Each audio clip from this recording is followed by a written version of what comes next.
Welcome to the MacMillan Report. I'm Marilyn Wilkes, your host, and our guest is Ian Miller, an Agrarian Studies Program Fellow at the MacMillan Center and an Assistant Professor of History at St. John's University. As an Agrarian Studies Fellow, he is exploring conflicts over wood resources and the development of private institutions for production forestry and woodland conservation in early modern China. Today, we'll talk with Professor Miller about the development of forestry in early modern China. Welcome, Professor Miller. Hi, Marilyn. How are you? Good, thank you. So let's begin with the book you're working on. Tell us about it. Sure. So, like you said in the intro, I'm working on a book on forestry in early modern China. And I'm really interested in sort of the interplay between three different questions. So the first question is a sort of large-scale institutional question about where the wood on sort of long-distance lumber markets is coming from, how the state is managing its wood supply, and basically how the large-scale flows of both sort of fuel wood and timber are working in early modern China. The second question is a much smaller scale institutional question, and it's really a question about wood rights and about property rights. Okay. And so here, what I'm interested in is, around the world, historically, wood is a common resource. Sure. So it's like everyone in the village has the right to go and cut firewood from the common wood lot. Okay. But in the early modern period, it changes. Oh. And wood starts to become claimed as a private property. And one of the reasons for that is because now you can sell it on these long-range wood markets, or also because the state is making stronger claims to wood. Okay. And so I'm interested in how that takes shape in China, because actually the question of property rights is a sort of interesting and somewhat fraught question in Chinese history as well. And then the third thing that I want to do is to combine this large scale and this smaller scale institutional perspective to try to say something about the long-term environmental change, long-term landscape change in China.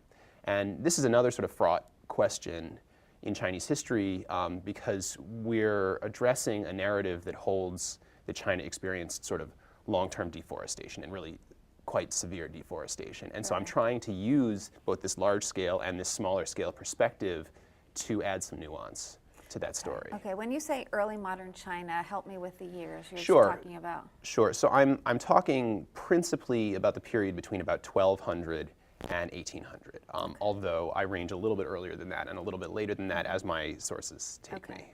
And as you're looking at China, are you also looking at other parts of the world in terms of what they're doing, the West, for instance, Japan perhaps? Yeah. And are they similar or very dissimilar in their approaches? Sure. So the core of the book is a study of China, but I'm very much motivated by the comparative historical perspective.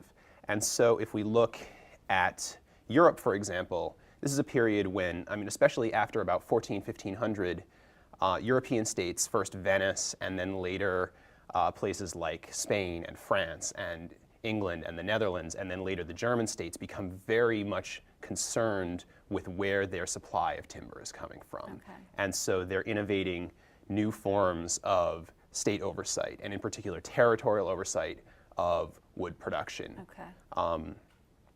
In particular to ensure that they have enough wood for their navies, because this is, after all, the period of colonization and the period of pretty intense naval competition between these Atlantic powers. So they're using a lot of wood to build ships. Exactly. And, it becomes a strategic concern because if the Netherlands has a better supply of good shipbuilding timber, that means they're going to have better naval ships and they can, contest the Spanish in that realm. And in Japan, we see, a somewhat different trajectory, but nonetheless the same overall trend, which is that, this concern of wood shortage brings the Japanese state, and in particular, so the Japanese state is divided into individual sort of territorial lords in addition to the more centralized state, and they all become involved in controlling wood production, again out of concern for wood shortage. And so my interest here is that we should be seeing the same thing in China, right? Especially with this narrative of deforestation and environmental decline. Well, that also means wood shortage. Right. And in the rest of the early modern world, the threat of wood shortage brings these states with their growing bureaucracies and their growing military infrastructures into concerns with directly controlling their supplies of wood. Okay. And so this is really sort of the question that brought me down this research path, is the comparative question. Okay. And so how is China different from the rest of these places? Yeah, so it's different than them in the sense that there's just much less state forestry. Okay. And the thing that, and sorry, I'm go ahead. sorry. So when you say less state forestry, meaning the government is not controlling the forests, that it's more privatized, or it's just no one is controlling it and it's a free-for-all? So that sort of later statement is, I think, the way people maybe used to think about China. But actually, one of the things I'm trying to show is that even as the state is not directly involved in managing forests on the ground, there are other parties that are doing this. Okay, so tell us about them. Yeah, sure. So this is really what the second half of my book project is about, which is how private families, and these are, we shouldn't think like the nuclear family. These are large, sort of family structures that get involved in controlling woodland. So very prominent families, typically, would it be? So these would be the most prominent families in their locality, but it's a little bit different than in Europe, where you have this titled nobility. China doesn't really have a titled nobility after about the 9th or 10th century in the same way. There's a very thin one at the top. But these are, the most important gentry families in each village, in each county, by and large. And they own large properties, and then they innovate all kinds of different financial instruments to deal with their investment in, especially in timber, and to a slightly lesser degree in fuel wood. And the reason for this is actually quite interesting, because, so if you think about the early modern economy, it's mostly agrarian. And so when you're talking about grain crops or fiber crops or even tea, it's something you harvest every year. Right. And so it's very easy, if I own a plot of land and then I sell you the plot of land, for you to take over the management and do what you want. Sure. If you want to plant millet instead of tea, it's easy for you to do that. Right. But when we're talking about timber, this takes 20, 30 plus years to mature. Sure. And so if we want to figure out how to transfer the management of the forest from me to you, or to subdivide the management so that I get a half share and you get a half share, or also to distribute risk so that instead of each of us owning a half share in one forest and maybe it burns down, so that maybe we will get together with 20 other people and each own a smaller fractional share in 10 different forests. And so you see the early development of risk management structures and things like something sort of akin to a futures market and developing in the wood economies. How about, were they planting new trees, new saplings to replace the ones that were cut down? Was that a part of the forestry and what they were doing back then? So absolutely, and this is one of the real important turning points in the development of forestry worldwide, is going from sort of natural replacement, where you cut selectively in the forest and then you let the acorns fall or whatever and grow their own trees, of their own accord, to a move where we're now clear cutting and then there's no seed trees there, so we have to go and plant seedlings and saplings.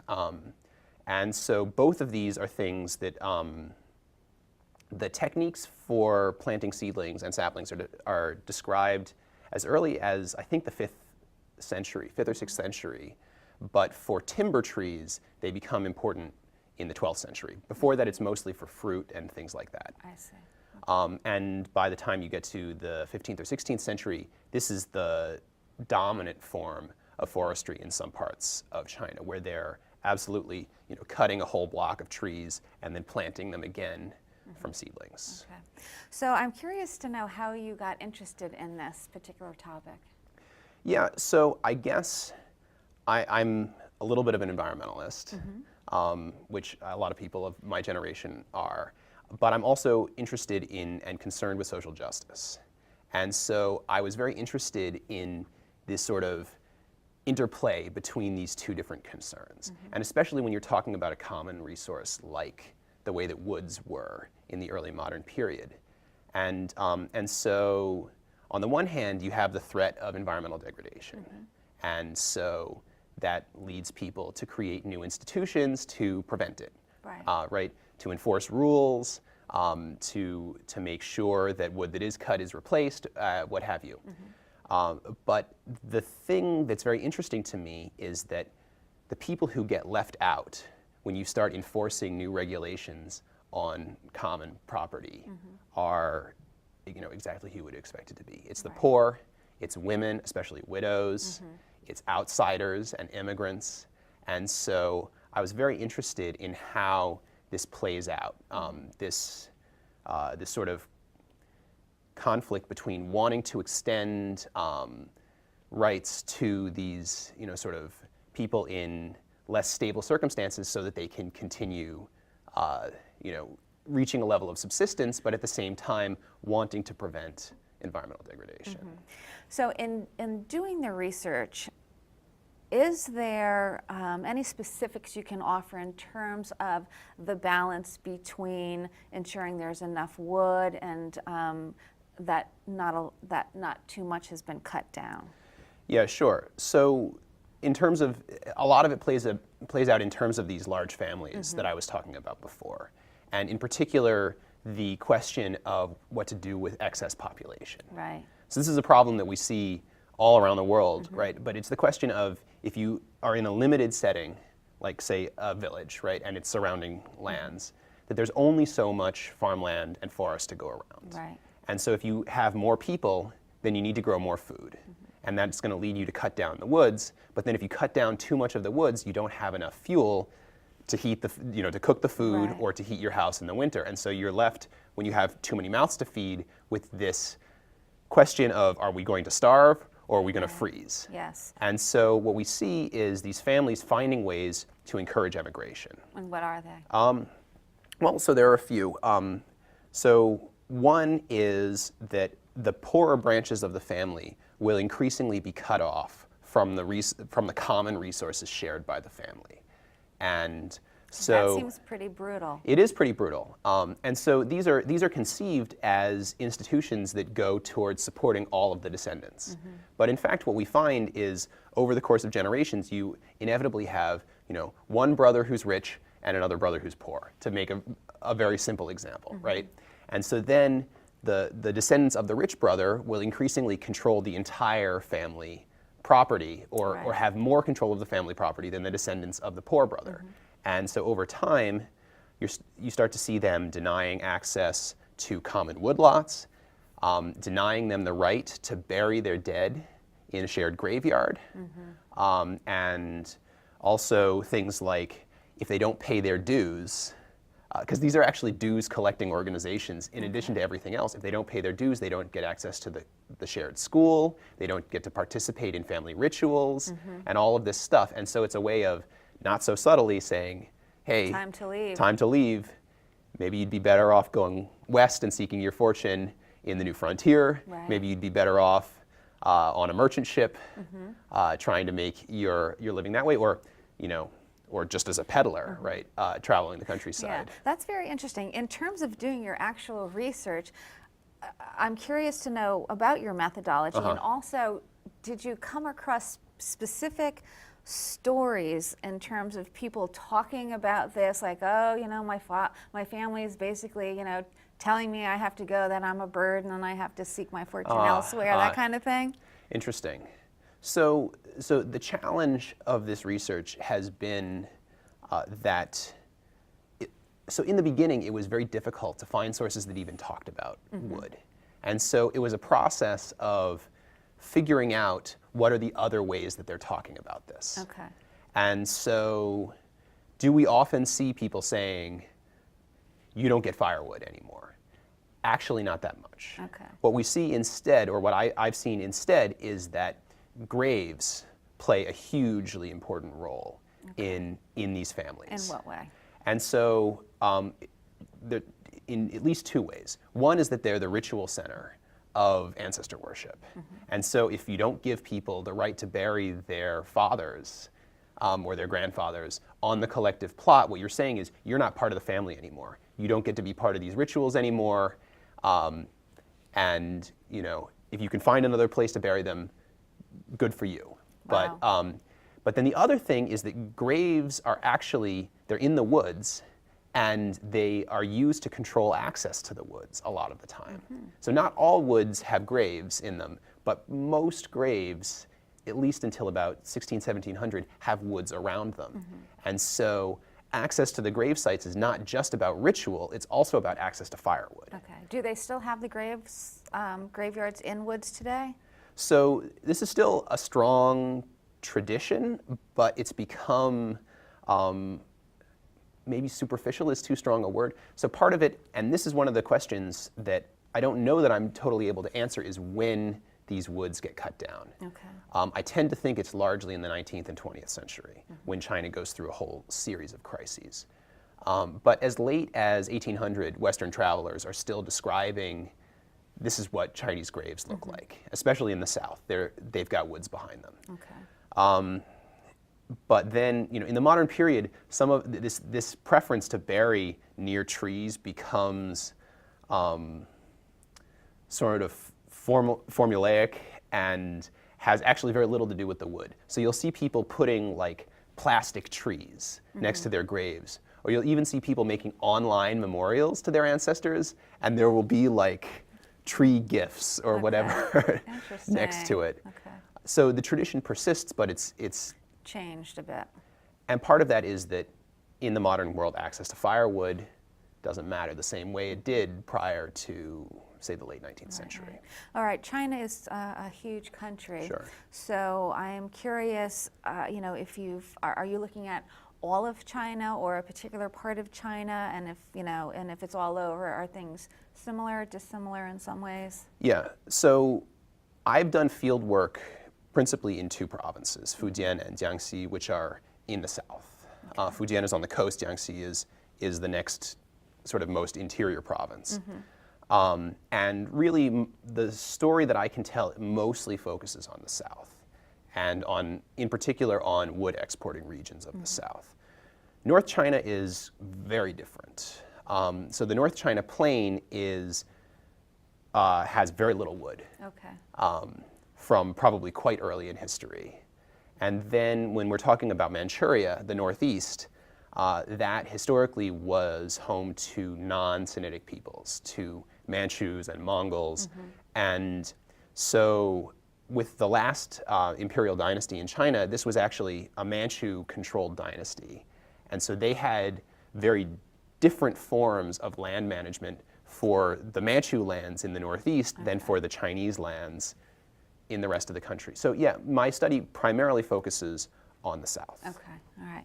So you talk about warring state philosophers and when you discuss forest regulation. So what effect did these philosophers have on later policies? Sure, so this is one of the most interesting things about looking at policy in China. So the Warring States is a period from sort of the 4th or 5th century to the 3rd century BC.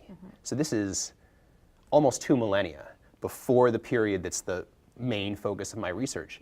But the policymakers in the 15th, 16th, 17th century are still using the arguments of the Warring States of the 3rd, 4th, 5th century BC to make their arguments. And is there a reason why that is, do you think? I mean, do you have a kind of a premise as to why that would be? So I think that there are 2 reasons. So the first is that political philosophy in China basically starts in the Warring States.